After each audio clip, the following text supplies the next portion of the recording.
called La Limonada. It's a ravine that runs through the middle of the city of Guatemala City, about a mile long and half a mile wide. And in that strip, there's about 70 to 80,000 people living on top of each other in makeshift homes. And of those 60 or so thousand people, about 40,000 of them are under the age of 18 years old. And of those 40,000 adolescents, our best guess is somewhere around 80% of them have been abused, but not just abused, but sexually abused from some of them from infancy. And it is one of the darkest places that I've been to, and yet one of the places that is getting glimpses of the glorious light of God shining in some very dark places through some beautiful people. We just sang a song, How God Pursues Us. And the fact is this morning He's pursuing you, and He is pursuing all of those 80,000 in La Limonada. And He's doing it through the lives and the hands and the feet of Tita and Sophia and Arthur and the team that they have. And so it is an absolute joy and a privilege to be associated with these. I call them the three of God's favorites. That's the only way I know how to talk about you guys. And our ministry in Guatemala has been ongoing for 8 years or so, Tita. And so I just wanted to give you a little introduction to the area that we're talking about, and we're just going to do a little interview style. And I want you to hear from them. Here's what I'm asking of you. And so realize I have a bias in this morning. Here's what I ask of you. If at some point while we're together, you feel like I really need to ask God for His favor on what's going on there, then I'm going to ask you just to commit to pray for these guys, for what God's doing, and that He would do something significant to change that entire community. But also, I'm going to ask you that if you feel like, you know what, I need to be a part of that in a way different than prayer, then you open yourself up to potentially going on one of the many trips that we take. And the date and the situation will work out for your benefit and for you to be able to do it. But just kind of open yourself up to that. And the third thing I'm going to ask is this: that you set aside some of your own disposable income, and you make arrangements within your finances, not to support this church, but to support what they're doing with these kids in Guatemala. Do you understand that part of it? We say all the time, you don't give to us, you give through us. And so just be open to that, to maybe God directing some of the resources He's given you to help them. You got it? Okay. So with that, I have my questions here. Tita, I want to start with you. You started this whole Vidas Plenas ministry in this area, and this is a little picture of part of it behind us. How and why did you start the ministry that you started there? Tell us about the ministry. Okay. How it was, I call it coincidence, because I never planned to be there, but in God's plans was to bring me there. I didn't knew it was La Limonada. And the first 6 months, because in Guatemala it's a place that you just don't go. And why? Because I have read the Bible and I know what God expects from us. There was a moment as you were looking at the need there and interacting with some of the abuse that had taken, specifically with someone lighting their own family on fire, right? With the spray and the lighter. Mm-hmm. And God gave you this idea that you need to do something other than just treat the pain. You need to meet it head on before it gets so painful. Yes. Tell us about that. So at the beginning, we start working with gang members and thieves and drug dealers, and we used to do home Bible studies, and they always bring someone that they know. And one time, one of them at 3 in the morning burned his wife and his daughter while they were in bed with a spray and a lighter. And they didn't die, but it was pretty bad, and I have to be with them every day at the community hospital. And I remember that I have a cushion in my mouth because I was screaming for the pain that it happened that day and had been happening before. And I was begging God, like, give me an idea. Like, it seems like dedicating my life to the gangs and thieves and drug dealers was about too late. And God gave me the idea of investing in prevention. So we are with the kids. We're still working with the gangs, but our focus is to work with children. Be with them from 2 years old up to they get graduated from high school. So we have the bridge on the screens behind us. Can you walk us through? This is something God gave you the idea of it, and how you intervene with the kids when they're young. And can you just walk us through this picture? Yes, I'm gonna try to do it a quick way because we can go through these 30, 40 minutes and we all enjoy it. You will enjoy it. Yes, I know. So everything happened because I wanted to walk with Jesus Christ step by step. I never planned what is going on right now. Everything that I was, it was like, I want to walk with you, Jesus Christ, step by step.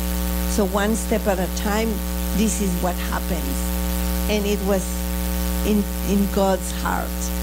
And everything that we do, as you see on the top, Jesus is the center of all of this because we're not going to raise Satan children. We are going to impact their lives with how amazing God is, as we were singing before. So we have them from 2 years old to 7-year-old to teach them about God, a God who is present, a God who is there for them, a God who cares, and that is involved in their life in a personal way. And I say 7 years old, but because when they turn 7, they are hit by the reality of them being poor. It's when they realize, oh, we don't have enough. There is more people that have and we don't. So it's when they join the vandalism. And so from 7 years old to 18 or 20, we have this bridge, we call it the rescue bridge, for them to not go into this deep darkness. And we have the academies. We have 448 children in the academies, 4 different academies, because it's a community that is divided by 10 different neighbors, and each neighbor has his own gang and a border, so people will not cross that border. From one community will not cross the border to the other community.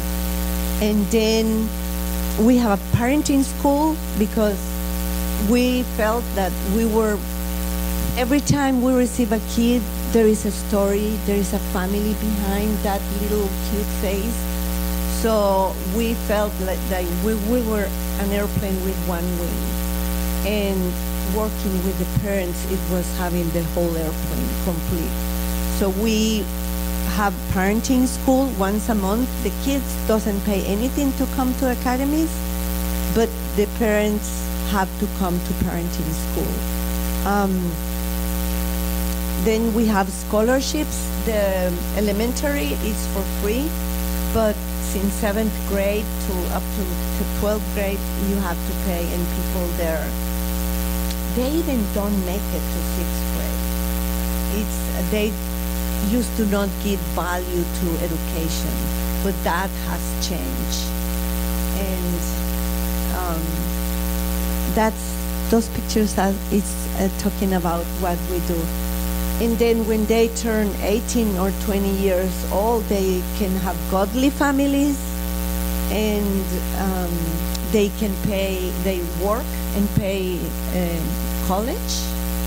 And also we have 2 guys working with the gangs, doing homeschool. And then we have 2 nurses walking all the communities, checking on the people that have no hope anymore, that they cannot move from their house.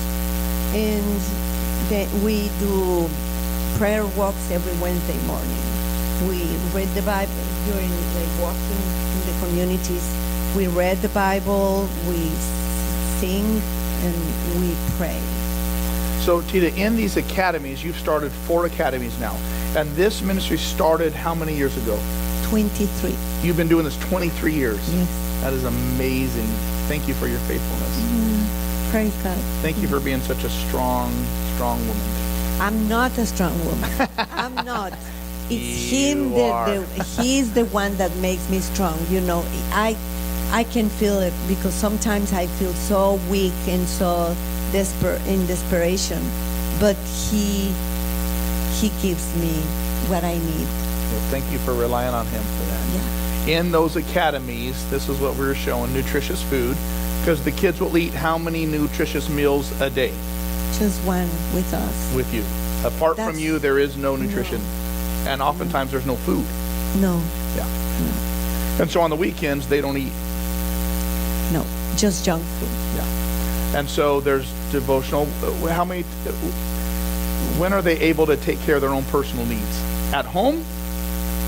Their hygiene needs. Do they do that at home? No, they don't do.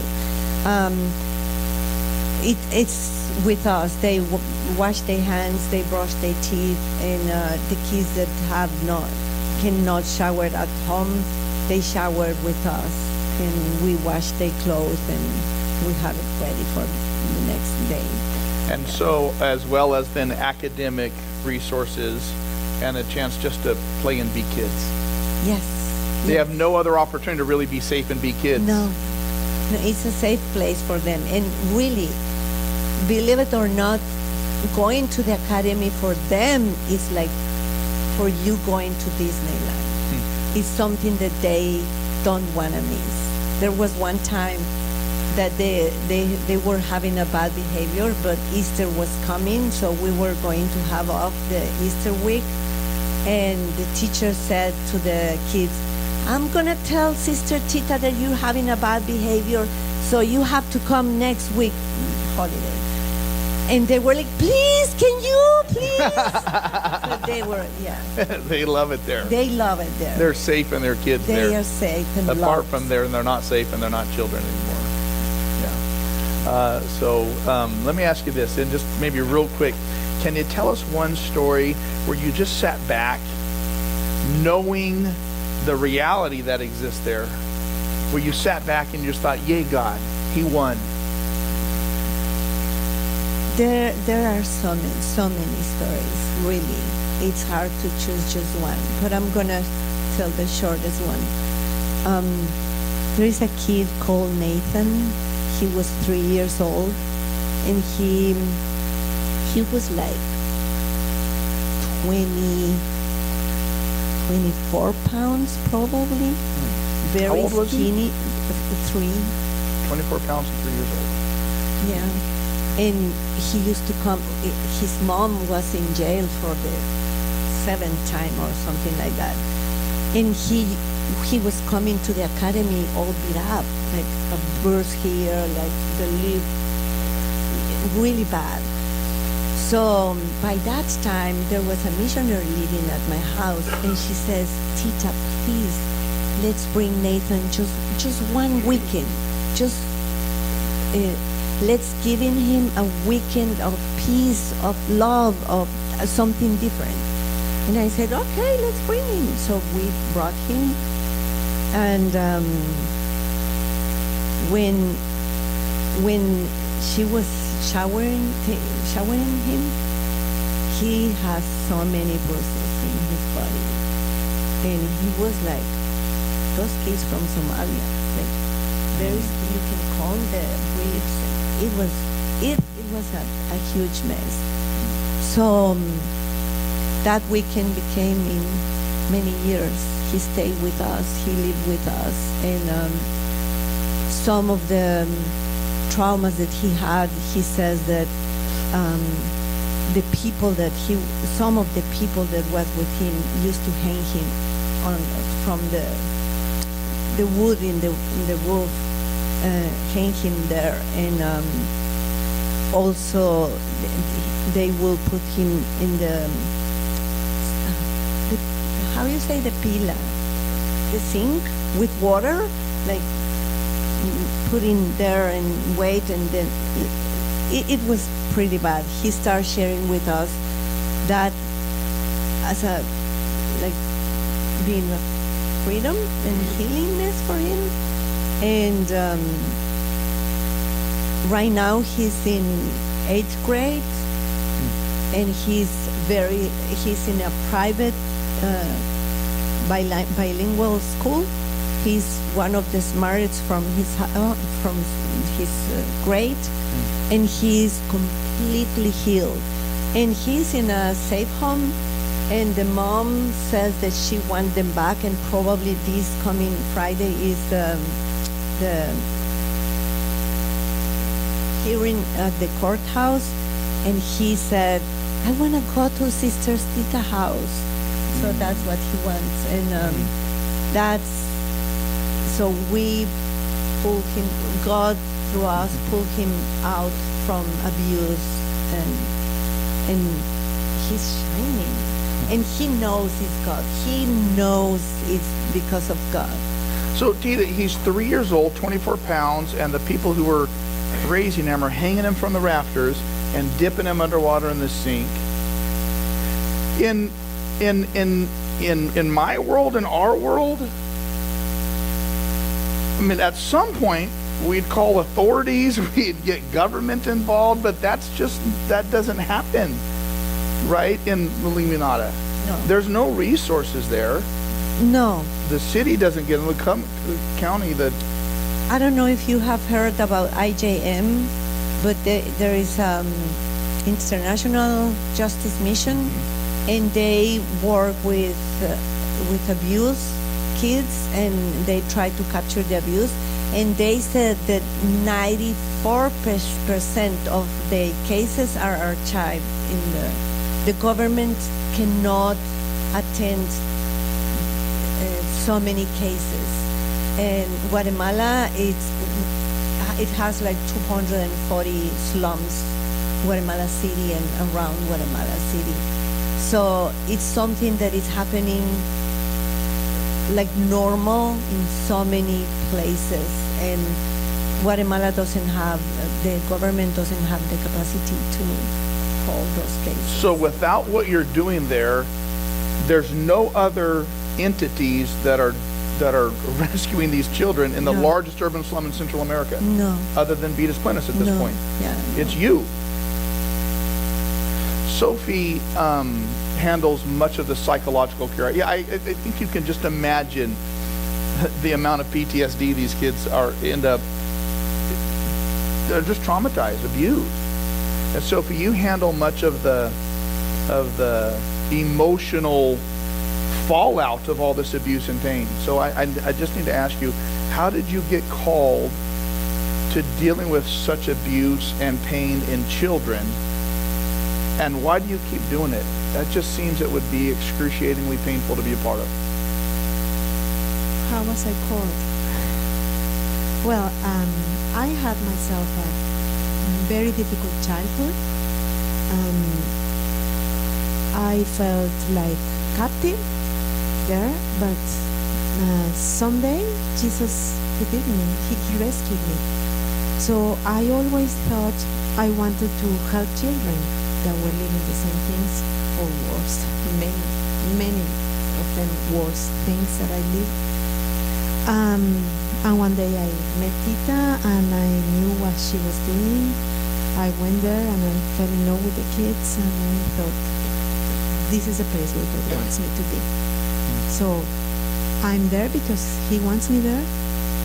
I know He wants me there, and it's just a little what I can do, but that's what God wants me to do. So that's what I do, and I'll stay there. And you'll keep staying there because of why? First, because I know that's what God wants me to do, but I fell in love with the kids and with the community. And I always say that I think that I'm giving them something and I'm helping them. It's not like that. It's the other way. They help me. They give me so much. So I feel that's meaningful. It's meaningful to be there. It's rewarding. That's what God wants from me. So if He wants me there, I'm going to stay there. If Tita lets me stay. If Tita lets you stay there.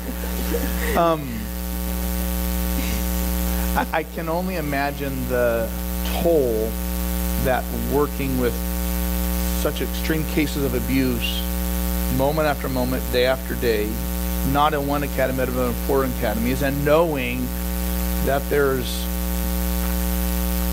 40,000 other children out there that need help, that need healing. What kind of toll has this work taken on you and your own emotions, on you and Arthur, in your marriage? On what kind of toll have you seen it take on Tita, year after year? What's the toll that you have to pay to do this? Well, I really have never thought of that. In my case, I would say it's mainly emotional. There are some times where I feel that I can't do that anymore. It's really hard. It's really hard to hear the stories of the kids, of the sexual abuse and everything they go through from other people, from the teachers or from the parents. When you hear from the kid, when he's telling you, he's crying, he's telling you the details of what he has gone through or she has gone through, that's really difficult. Maybe that's the worst part. But Jesus takes the burden. He always does. And He always reminds me that He's there. And it's not me who's going to do the job. It's His job. There are His children. So, in my marriage, well, I have a very loving husband. He's my husband, for those who don't know that. He has been always very supportive, always. And I know, especially in sometimes when it's harder for me, like when some of my boys have been killed, he's been there for me, and he understands that I disconnect for a week or two. It's like I can't do it anymore. He's always there for me. And I know it's not just because he's a loving husband, but because being a part of Vidas Plenas himself, he understands. And about Tita, oh my gosh, there's so much I could say. I see her going through very rough times. I think the toll for her, what I have seen, it's mainly emotional, but it has to do also with her health, physically. But she's a woman of faith.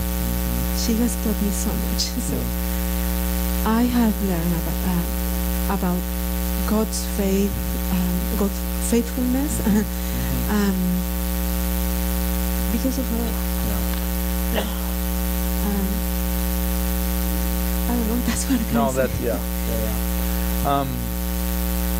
Arthur, let me ask you this: how is the funding going for Vidas Plenas? We have an upside and we have a downside. Right now we're going on the downside. Okay. To make it succinct. But all I can say, having been 7 years walking alongside Tita, and our Friday afternoons are an overview of the ministry, what we're going to do, how things are going, is the Lord has always been faithful. He has always provided. And for us, it's just been an issue of, are we being faithful with what he provides? So he keeps us very disciplined, like Tita, by keeping us on a tight leash. You know, it's good. You know, it really is. And we always need to look for more resources, plainly because there are so many needs. I think Carl just mentioned it and summarized it. We've got 448 kids, but we've got a community of 60,000, 40,000 kids, so we have the job cut out for us. You know, we need the human and we need the financial resources. One doesn't go without the other. And all we have to do is be faithful, Carl, and we have to be bold and come out and say, look, this is what's going on. This is what Jesus is doing in this community, in this particular community, and help us, you know, help Jesus to do his job because he's helping us to do our job. Yeah. So in Lima, there's 10 neighborhoods, and each neighborhood is kind of run by its own neighborhood gang.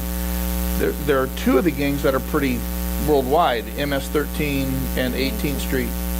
Yeah, and the rest are more local.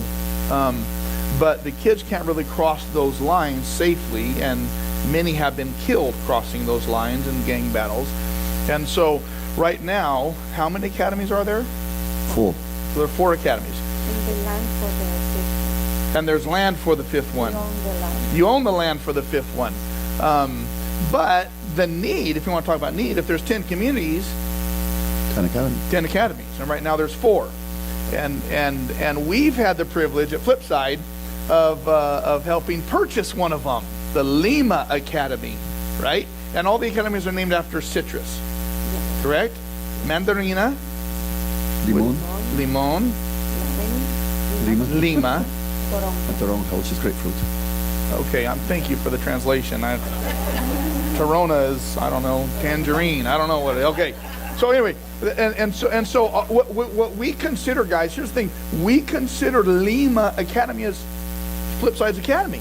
Now, there's a lot of people involved in that, in the purchase of that and whatnot. But man, we threw down for that one, and we claim that one as ours. But there's a lot of kids that need to be reached still. In the public school system, 40, 50 kids in a classroom with one teacher, it is not sufficient, and the kids don't really move from down in the slum up to Guatemala, and they're shunned if they ever get out of the slum anyway. Correct. And so the academies are the saving grace for these children. And I know that it just doesn't happen by accident. So Arthur, what are the needs that are most pressing in the Lima Academy right now? Okay, for Lima, and this is your church, guys, your school.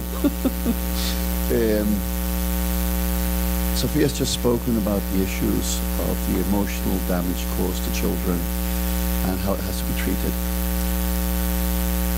With the psychology group, and it applies to all the academies, but we're focused now on Lima, which is your school.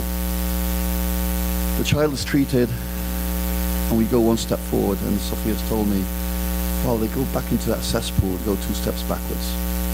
Because basically we have nowhere to send them, which is a safe environment.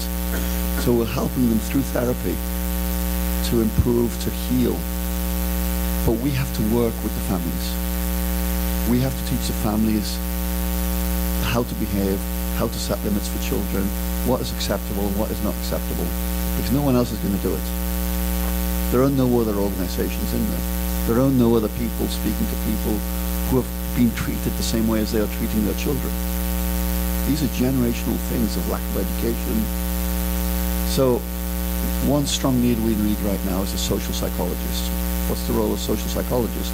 They're not sitting down with the therapy with the child immediately. They're going out towards the families, helping the family to change their behavioral pattern, understand why they behave, why it should not occur, what techniques and what good things are good for the child, so that we can support what the therapists are doing at the clinical level. So, one social psychologist for the school. Mm-hmm. We also, and we believe strongly in education, as Tita was saying. Oh, there you go. Full year scholarship for 30 children. The needs are great. We currently have 160 children under scholarship. 20 of those will be graduating this year, or 10 of them. I forget how many. 20. So we get a release for 20, but the need is there. We have pent-up demand, so to speak. We need more funds for scholarships to get these children to continue studying. Education is what is changing them. They start to realize what's wrong, and it gives them opportunities later on in life. Like we have had. We've all gone to school. We understand what it's all about, and they need this. So we need scholarships. We need to support them in the educational process, because secondary schooling is basically dead for them unless we can get scholarships out to them. And then we have some short-term needs. For Lima, the municipality has been shutting off the water all of a sudden, arbitrarily, without warning. Now a school that feeds children, that needs toilets, that we have to shower some of them, that we wash teeth, we wash hands, we need water. We cannot be without water. It's arbitrary. We're not told when it's shut off. We're not told for how long it's shut off. So what we're going to do is set up water deposits up in the roof. We have to do some reinforcements there, set it up, the pumps, so that when we have water, we fill up the tanks and we have it in storage. So when the water supply is cut off, we still have water and we can replenish it this way. So that's a short-term need, but it's a real need if you want to run a healthy establishment. And for those of you who've been at Lima, you know the kitchen, you know how hot it gets. I don't know whether it's hotter in the Lima kitchen or in Pasadena and this area. You know, I'm just trying to figure out which is hotter. The fact is we have to do some remodeling there, because what? These schools were actually homes that in some way were purchased at a given time. So they weren't specifically designed to be schools. So we have to do some adjustments. And these are old homes. Two, where the stove is currently located is a bad location. You open the door, we use gas, not electricity, which is cheaper. But the flame is blown out as soon as you open the door. So we have to do some adjustments there, and that will help tremendously to drop the temperature within the kitchen to make the environment better for the cooks. And we gained some space by knocking out a small room there, which is actually was an old bathroom, you know, which we blocked, but you know, it's just wasted space there. So psychologists, scholarships. This are thinking more in the long term and the health of the children, but there are pressing material needs, water, and the remodeling of the kitchen area. These are the four pillars. Okay. And painting the outside. That's a big need. That's a job we have for you guys. All four of the academies. Yeah. That's something for the group that's coming down in January. I don't know. I guess all of you have already signed up. So. That's right. That's right. Tita, let me ask you. Well, first, in the scholarships, the info you gave us on the screen, a full-year scholarship for 30 children is $21,600. Map that out per child for the year. It's about $2.33 a day to sponsor a child, to provide them everything that we've talked about. For the full-year scholarship. Yeah. The need is certainly greater than that, but that's a great figure to start with, as far as especially the Lima Academy.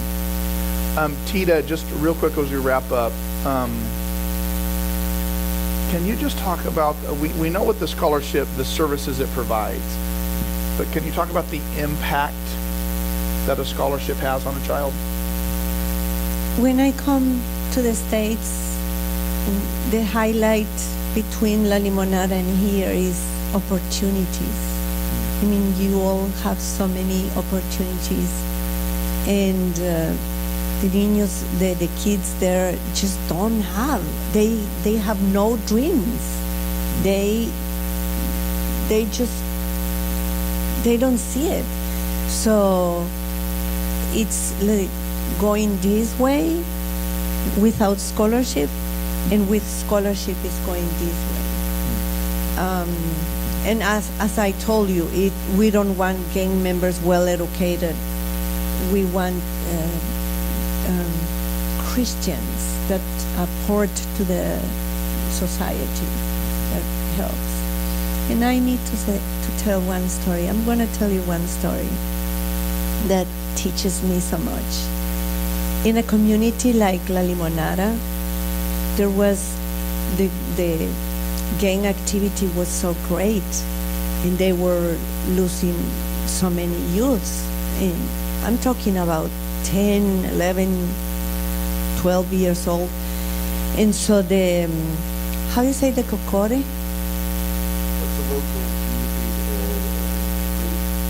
The president of that community have a meeting with the gangs and the community. So the gangs were like this, and the community is there. And suddenly, a mother, like, she was very upset, and she stands up and she says, "We are very mad because you all are recruiting our kids." And the gang member, he was sitting like this, and he barely moved. He just said, "Ma'am, we're not recruiting your kids. We're just taking those ones that you abandoned." I mean, that's not the gang's member calling, that's the church calling. I mean, we are the ones that had to rescue those kids.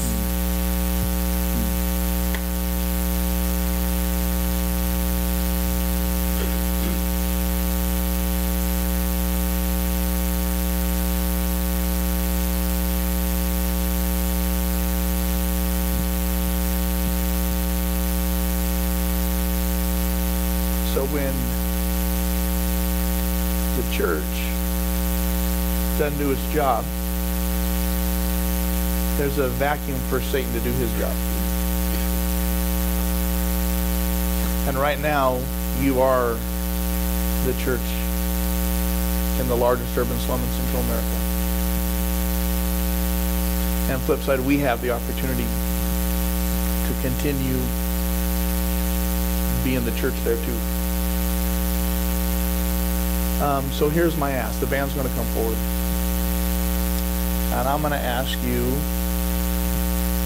I don't know where you are in your journey with Jesus at this point. But the great thing about this, even if you don't believe in Jesus, you can still participate in this ministry. But if you do believe in Jesus, I firmly believe that if you ask him what your play in this is, he'll tell you. And then it's on you to agree with him or disagree with Jesus. And so I'm going to lead us in just a time to pray. And I want you to ask God, God, do I have a play in this? And then ask him, would you please help me do my part? Whatever that is. I know that Tita and Sophia and Arthur would cherish your prayers. Because tomorrow we get to go back to work and they get to go back to La Limonada. And I don't think they would choose anything different. You want to be there. But I know that they want to be there being covered in prayer. And then some of you need to get out your schedules and your calendars. And some of you need to get out your checkbooks. You understand? This is such a wonderful opportunity and joy to get to partner with you guys. Thank you for the opportunity to walk with you a little bit when we get the opportunity. Thank you for the opportunity to serve alongside you. Thank you for the opportunity to give you resources. And thank you for using those to rescue kids. Thanks for being with us. We need it. It's our privilege and pleasure. Will you pray with me?